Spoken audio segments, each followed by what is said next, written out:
Salut, par la foi seule, sans les œuvres.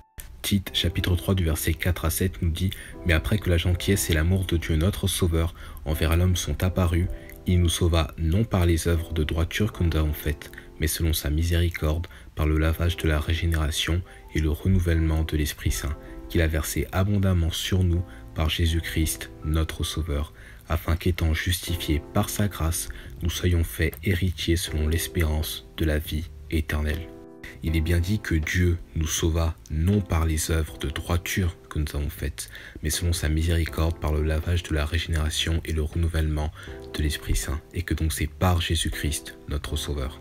C'est-à-dire que les hommes ne peuvent pas être sauvés par eux-mêmes, donc ils ne peuvent pas être sauvés par la loi, ils ne peuvent pas être sauvés par les œuvres de la loi, parce qu'il est dit car personne ne sera justifié devant lui par les œuvres de la loi, car c'est la loi qui donne la connaissance du péché, donc de la transgression de la loi de Dieu, et en aucun cas un homme peut aller au paradis par sa propre justice. Ce n'est pas la bonne solution, et toutes ces solutions-là emmènent en enfer.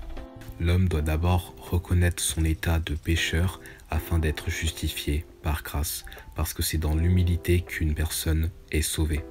En reconnaissant qu'il est pécheur, transgresseur de la loi de Dieu, et que de par ses péchés, il mérite l'enfer éternel, et qui peut être justifié par Jésus-Christ, donc par grâce. Et comment recevoir cette grâce? En l'acceptant par le moyen de la foi en Jésus-Christ, le Sauveur, en ce qu'il a fait à la croix pour le sauver de l'enfer, qu'il est mort pour tous ses péchés, passé, présent, futur, qu'il a été enseveli et ressuscité. Et donc c'est comme ça qu'une personne est justifiée devant Dieu, par la foi seule, ni plus ni moins que par la foi seule, en le Seigneur Jésus-Christ. Je vous invite à écouter la vidéo YouTube en bio pour vous assurer d'aller au paradis, puisque la Bible vous le garantit à 100%. Que Dieu vous bénisse, bonne journée à vous. Amen.